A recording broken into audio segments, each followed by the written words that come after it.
What do a rock band, a marketing executive, and a global advertising strategist have in common? Surprisingly, one man, James Hipkin, and his journey from tour buses to boardrooms might just change how you think about marketing.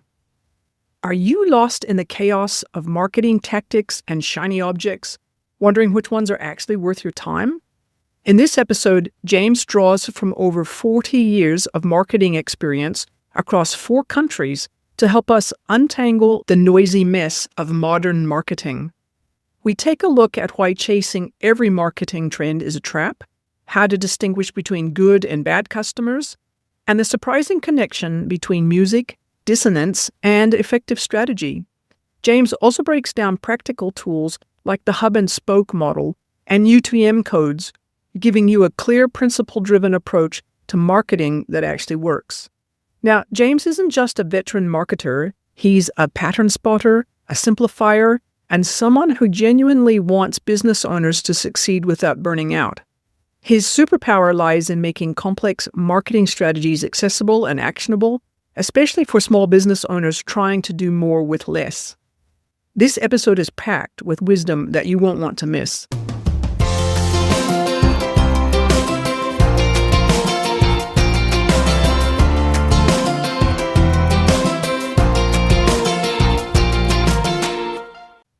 Welcome to the Online Business Launchpad podcast. I'm Trudy Rankin, and this podcast is for business owners who want to hear stories, tips, and advice from experts and online entrepreneurs who have overcome problems and challenges to get to success. Because if they've done it, so can you. So, James, thank you so much for being here.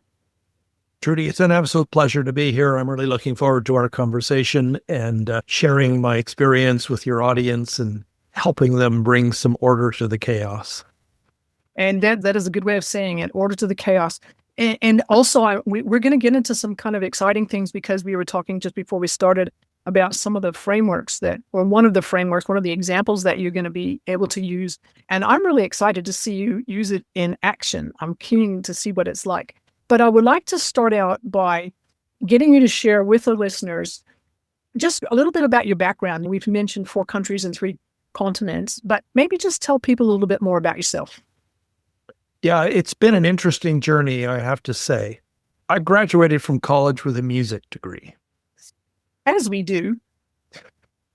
And then I spent the next 6 years out of college working in the rock and roll industry, touring with major recording artists. And honestly, I learned more about teamwork and project management touring with rock bands than I did in the subsequent 30 years of experience working in marketing. But at the ripe old age of 30, I decided I didn't want to keep doing this. It's hard work. It wasn't the hard work that bothered me. It just wasn't a lifestyle that I wanted to continue following.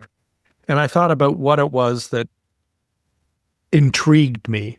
And I remembered a conversation I'd had with the lead singer and bass player of a band that I worked with quite a bit during this era. It's a heavy metal band out of Canada called Rush.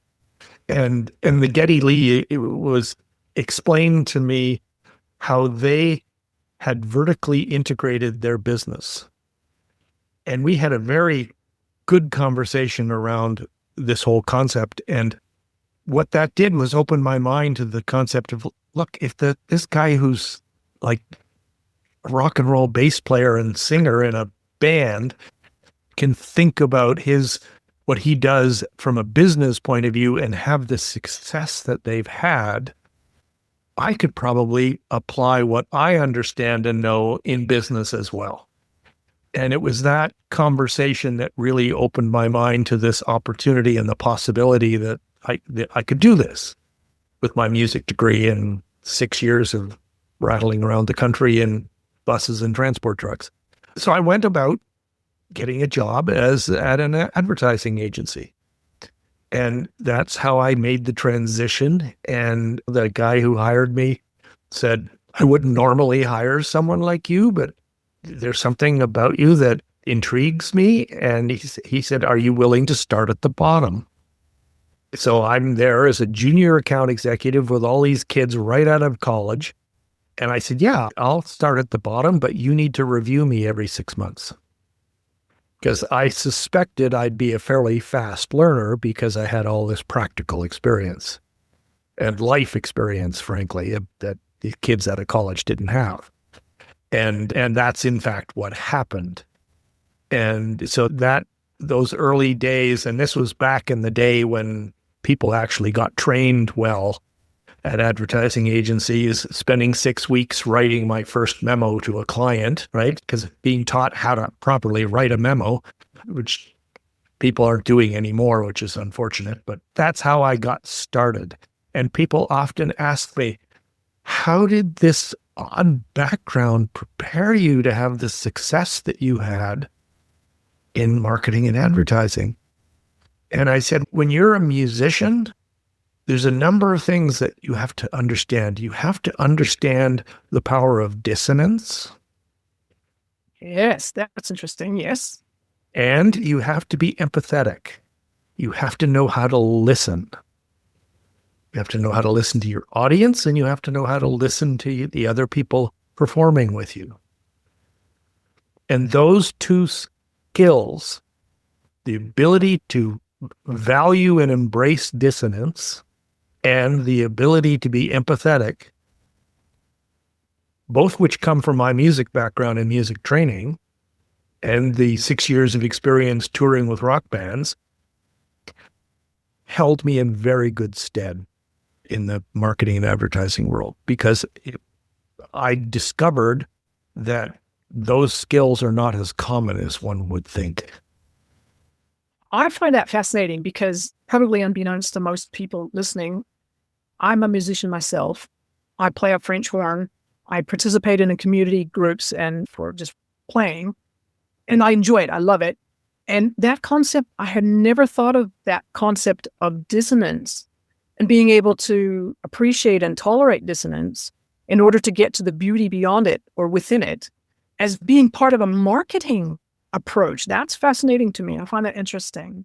It's about creating tensions and recognizing that a key aspect to marketing is, this is both underappreciated and not as commonly known, but it is as important to repel the wrong customers as it is to attract the right customers. Which is counterintuitive to people who are still in the early days of their game, because more is better, right? The more you have, the better it is. But do you want to just expand on why that's not necessarily the case? I tell you, the reality is that the bad customers take more time and energy than the good customers do. And if your customer portfolio is full of bad customers, you're going to get overwhelmed by all of their demands. I got recruited. I was an executive vice president at an agency in Chicago, and I got recruited to be president of a small agency in San Francisco. And one of the things I did in the first 6 months of taking over this office in San Francisco is I fired 1/3 of the clients. That would have left people feeling a little bit nervous.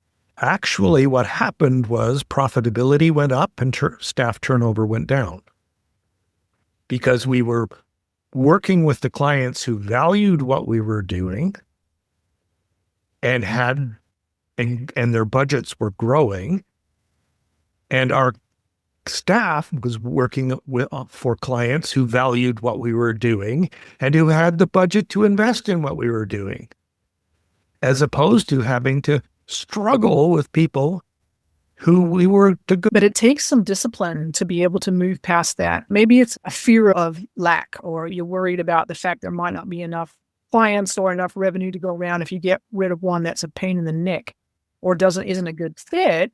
Maybe you won't hit your targets, your revenue targets.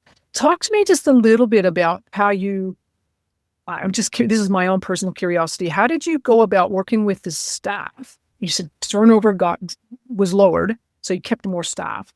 How did you work with them to help convince them that dropping these people was a good idea and that they would still have enough work to do? It really wasn't that big a challenge, because they instinctively knew that, and they didn't want to work on these businesses because it was just not a good fit. And so you're dropping clients that are not profitable, and staff turnover is expensive. It's Mhm. expensive to replace people. It's expensive to not find new people. It's expensive to train them, etc. So it was about consolidating and focusing. And theoretically, we should have had more staff than we had. So the typical motion would be to hire more people, and I didn't do that. I got rid of the clients that weren't profitable and weren't a good fit for us. So I want to ask you a quick question because I think that the listeners would be interested, and I'm interested definitely, because you would have walked into this agency, you would have looked around, you would have looked at the customers that you had, the clients that you had, and you would have had some sort of process going on in your head about how to tell which ones were a good fit and which ones weren't a good fit. Can you just maybe unpick that thinking process a little bit? There's two sides to it, as there are with most things. There was the data side, which is what were the financials? What were how much was it costing us to service this business? What kind of growth have we experienced or not with them over the period of time? And what were they profitable on an account basis? And then there was the softer side. I sat down and talked to the key person at the client to try to get to know them, to get a sense for where they were coming from. And I remember one of these conversations with one of these clients that we subsequently fired. And we were having this conversation, and I was there with the executive creative director. And she leaned over and whispered in my ear and said, "James, unclench your jaw. You're going to hurt yourself." That's a pretty telling signal, isn't it? Yep. So it was a combination of those two things: qualitative judgment on whether I felt like this was an organization we could work with, and the quantitative judgment on where they were at from a financial perspective. Yeah, that's really interesting. So you've held a number of marketing positions, basically looking at your profile and things like that. You've worked and had clients that are pretty high up there and stuff. Do you want to maybe just talk a little bit about your transition from working at the sort of the top levels of or with top type corporates, and then moving into what do you do today? Do you want to talk a little bit about that? I'd love to. And it actually builds on what you said in the introduction.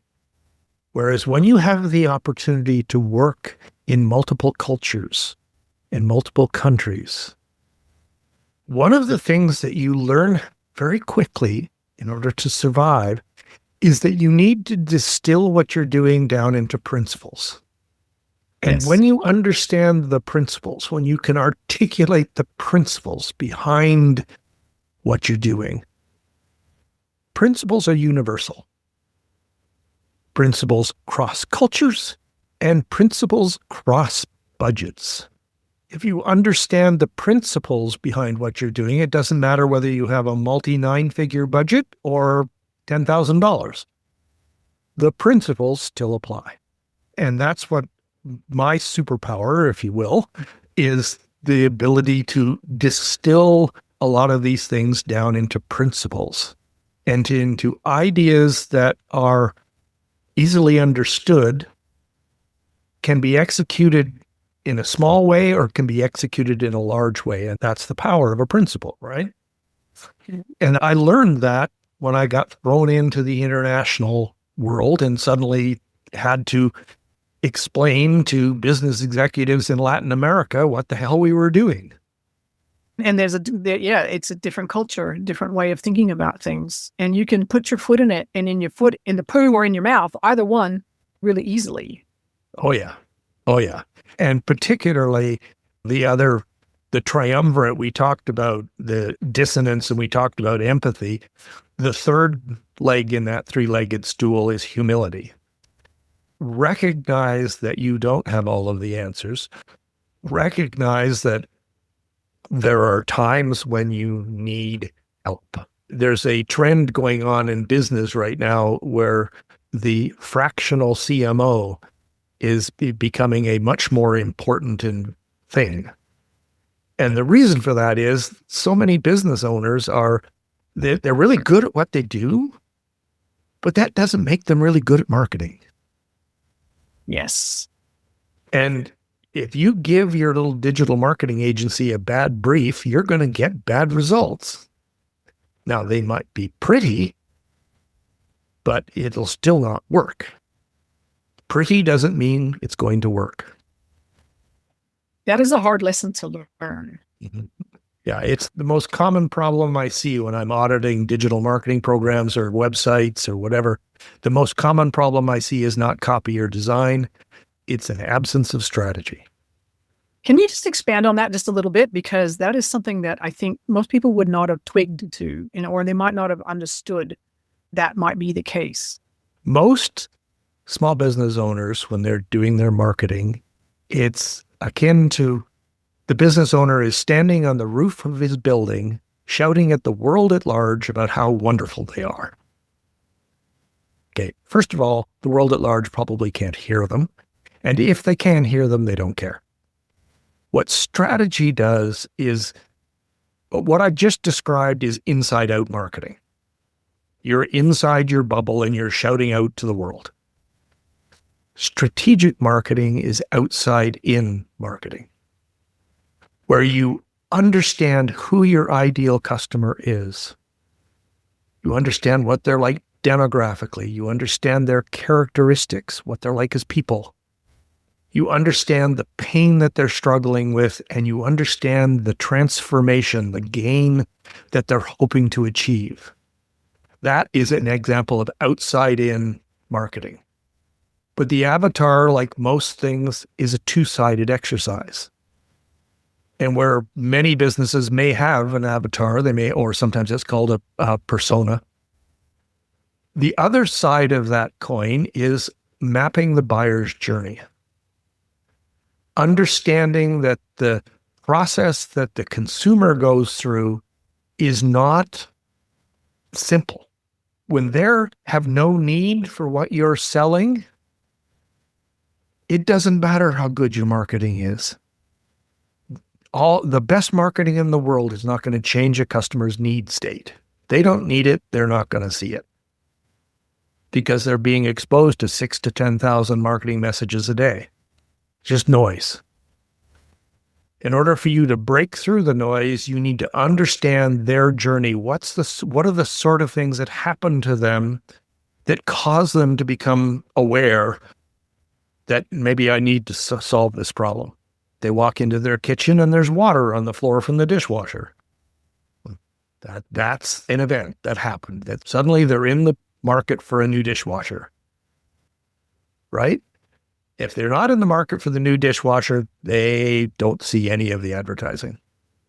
So understanding each stage of the buyer's journey, understanding what happens, what are the questions that the consumer has, what are the obstacles they're trying to overcome at each of the stages of the journey, from awareness through consideration, through prospecting, into decision. Each of those phases is distinct. And you go through it. I sometimes tell a story of you're in the in the grocery store, and you've got the cart, and you're motoring down an end aisle, and suddenly out of the corner of your eye, you see a thing for breakfast cereal. And you go, breakfast cereal? I think we're out. We should. So you make a left turn and down into the aisle you go, and then you're overwhelmed by a wall of different choices. So then you quickly run through in your mind the consideration issues. Now, what am I looking for? It needs to be healthy. I need to be sugar-free. It needs to have fiber. Whatever the decisions are happening at that point, that narrows it down to a specific area in the shelf, and there's 2 or 3 brands there, and you're into the prospecting stage. You're trying to choose between brands. I've had good experiences with that brand, but that brand is on sale right now. They start comparing packaging. They don't necessarily read the packaging, but they leave, and all this can happen in 30 seconds. Yes, having just been shopping yesterday, yes. And that buyer's journey happens all the time. But how many business owners do you know who've actually bothered to map it? That's interesting because it reminds me that a lot of the people that I talk to confuse the buyer's journey with their own selling journey. If that makes any sense. Right. They're not the same thing. Can you just maybe unpick that just a little bit? It's a bow tie. You've got the marketing funnel, which is all of the stuff that happens before the purchase is made. The purchase is the knot in the bow tie, and the sales funnel is everything that happens after the purchase is made. And they're not the same thing. And I see them confused all the time with like people expounding on the internet and YouTube and various places where they'll use marketing funnel and sales funnel as a synonym. They're not. They're not the same things. And it's important that distinction is clear, because the other thing that's important in another one of these principles, the most important sale is not the first sale. It's the second sale. Because if you can sell something to someone 2 times, the chances that you'll be able to sell it 3, 4, 5, 6 times are exponentially improved. And that's where the bow tie gets involved. Another story from my past, large telecommunications company hired us to help them with customer loyalty. They were literally losing customers faster than they were gaining customers. They were on track to be out of business in about 18 months.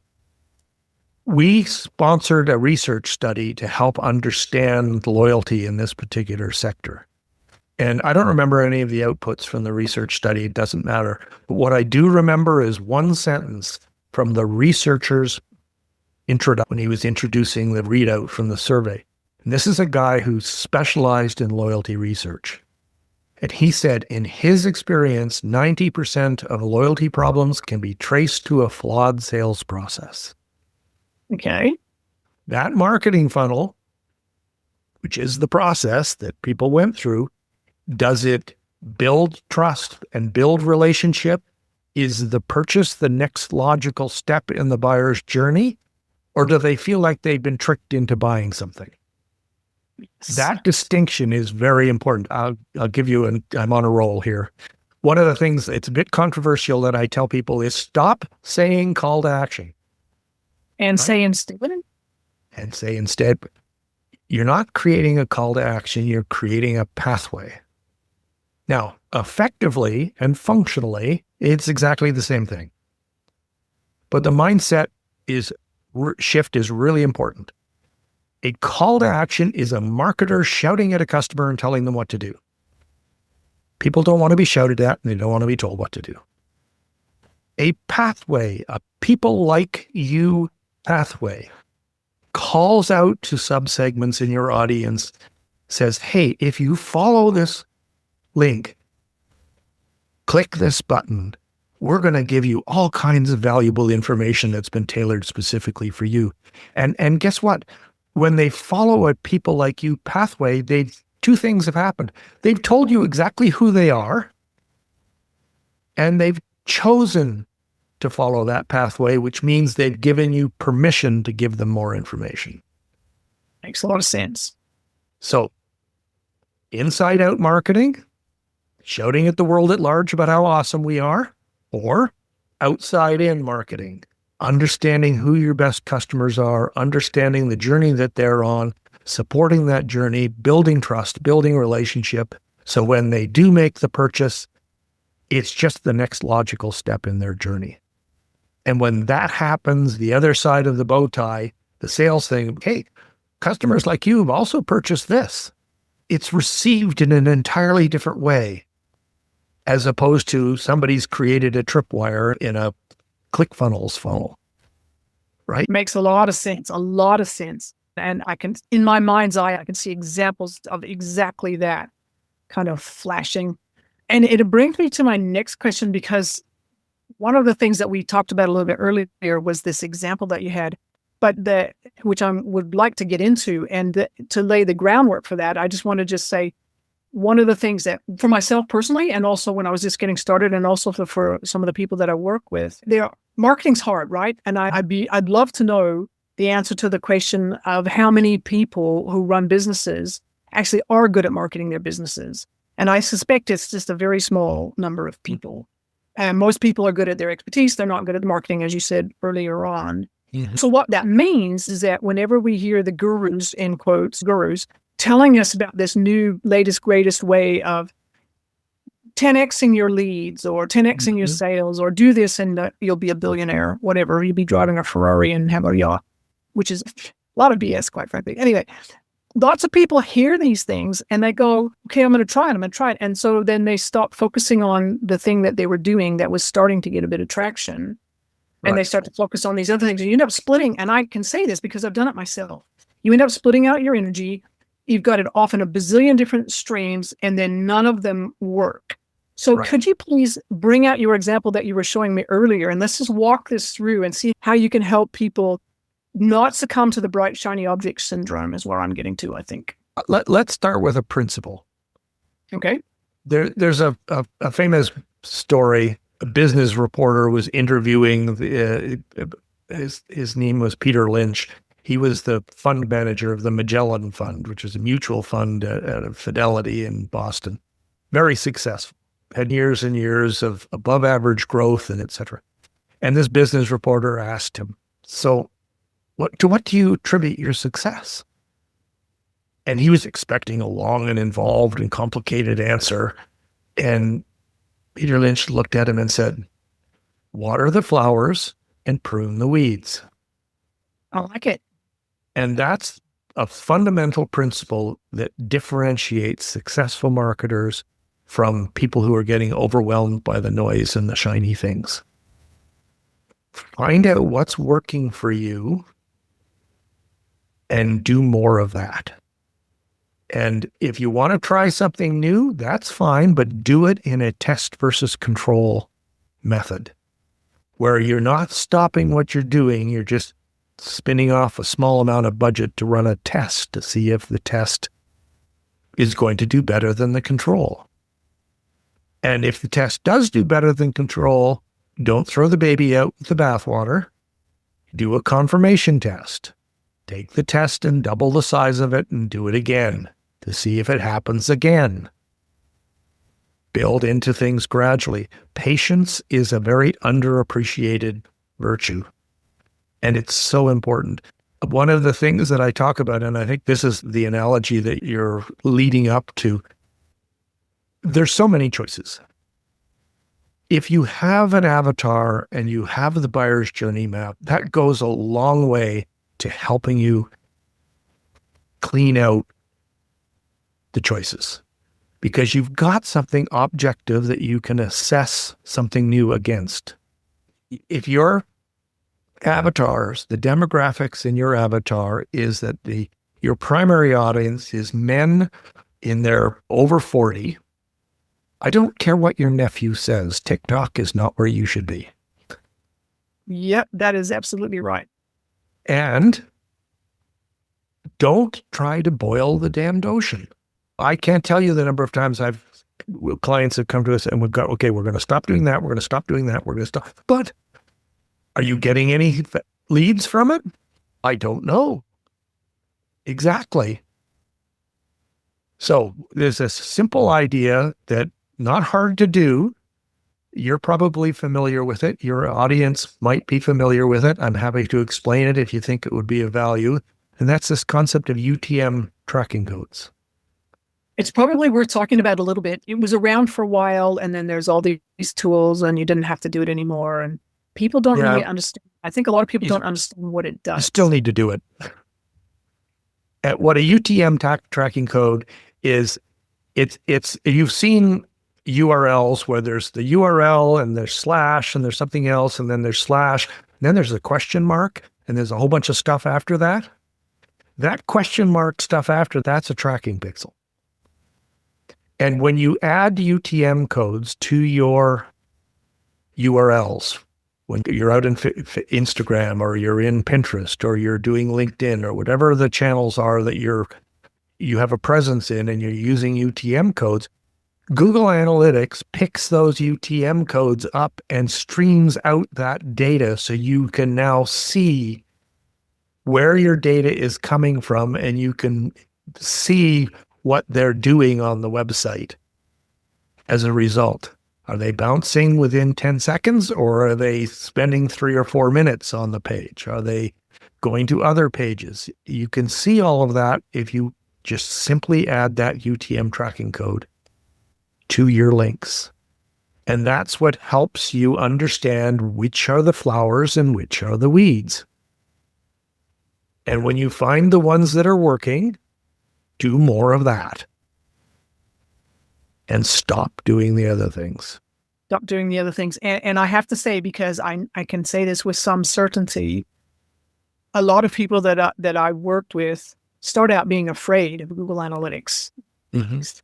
Being able to read the data is one of the most important skills that you can develop as you're going through and trying to build your business. I want to go off on a big speech about it, but it's really important to be able to read your analytics. And I just wanted to just then take that then talking about the whole avoiding bright shiny object syndrome and just being able to understand how things actually work. Can you just go through that wheel and hub spoke, the wheel and spoke example that we talked about earlier? If you think about in the online world, your website is one of only 2 digital assets that you actually own. Your list is the other one. Everything else is rented land. So think of your website, it's like a bicycle wheel. You've got the hub. That's your website. You've got the spokes. These are the media channels that you're using to send your message out to your audience and that your audience follows back to your website. That's where the UTM codes get involved, is understanding that flow. And then the rim that holds it all together is your content and messaging strategy. And that comes from your avatar and your buyer's journey map. When you connect everything together, you've got the most profound invention in mankind's history, second only perhaps to fire. A wheel. The wheel. But when they're just individual things, they don't have much value. They're nice and shiny and stuff, but they don't have much value. The power comes from the connections. Content and messaging strategy is the rim, and it's based on what your customers are interested in. The media channel are the spokes. And again, that comes from the avatar demographics, for example. That example I used about TikTok a second ago. Demographic can really help you understand what media channels to use and what media channels to not use. Your content, your characteristics is how you craft your marketing, because you're talking to people here. You need to have your messaging written. Another underutilized and wonderful goldmine of insights into how people actually talk is Reddit. Virtually every business you can imagine, there's a subreddit where people who are interested in what it is you're selling are in there talking about stuff. Now, it's not a valid research platform, and you've got to be careful with it because it's doing election surveys based only on people who have landlines, right? It's not representative of the market as a whole, but it is still a very valuable area to find out how real people are talking and what kind of words they're using.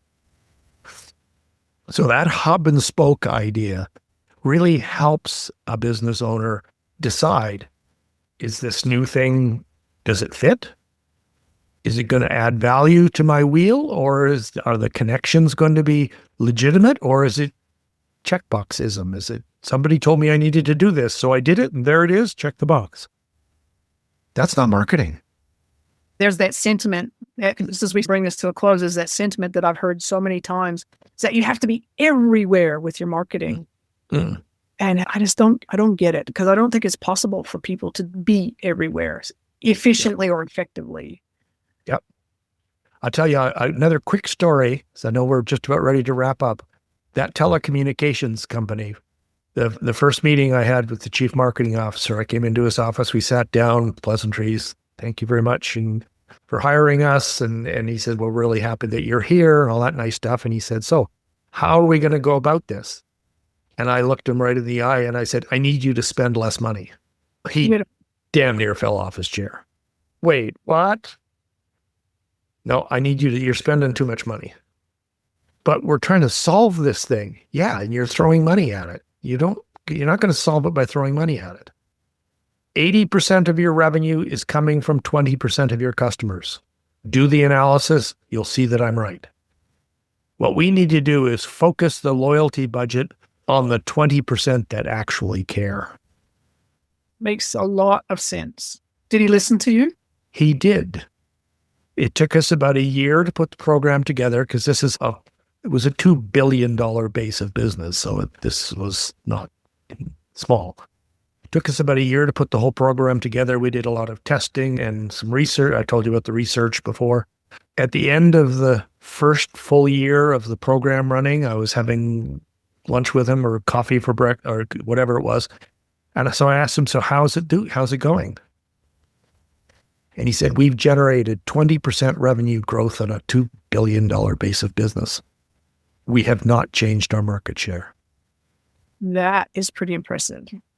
And we did that for 4 straight years. Do the math. That is a lot. Understanding who your customers are, understanding what they're looking for, supporting them, supporting their journey, knowing which ones are valuable and which ones aren't.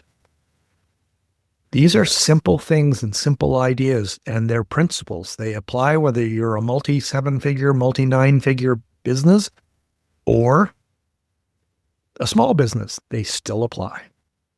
That is really a really important message, I think, and I'm going to include myself, we all need to listen to a lot more.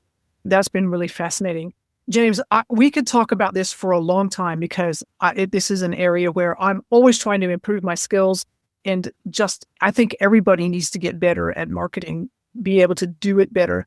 If people are interested in either connecting up with you or getting in touch with you, or maybe even getting some help, where would they go? If they go to vipchatwithjames.com, they can book some time on my calendar. I'd love to chat with them about their marketing. It's very valuable. I'll be able to share some of my experiences and add some value. And it's also very valuable to me to hear the kinds of problems that people are facing, et cetera. Obviously, our business is website design and development, and now we've started to do a lot more marketing services. A conversation we might want to have in the future is about how a small business owner can start to harness some of the marketing ideas and marketing techniques that, for budget reasons, are not available to them, that large language models are now making available to them. And that's one of the areas that my team is working on very closely, is how do we bring some of these powerful tools to bear in a way that a smaller business can actually take advantage of them. Absolutely. I have a huge interest in that area. So that could be something we could definitely get you back onto the show and we could talk about with some details, I think, because an area that's it's a huge opportunity for growth. And it just makes it possible for a small business to do a lot more than they could have otherwise. James, it's been fantastic just having you on the podcast. I really appreciate you just taking the time and sharing your wisdom based on your expertise. And yeah, I really do appreciate that. No, it's been my pleasure, Trudy. I've really enjoyed the conversation, and hopefully some folks have gotten some value from it.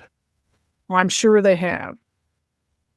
If James's advice hit home and made you rethink your marketing approach, take a moment to jot down just one thing you'll implement this week and then actually go and do it. Maybe it's identifying your flowers and weeds. Maybe it's finally setting up those UTM codes, or maybe it's giving yourself permission to prune. And hey, if you found this episode helpful, be sure to subscribe so you don't miss any future insights. Leave a review and let me know what you're learning. It helps others find the show and lets me know what's resonating with you. Thanks for listening, and I'll catch you next time on the Online Business Launchpad podcast.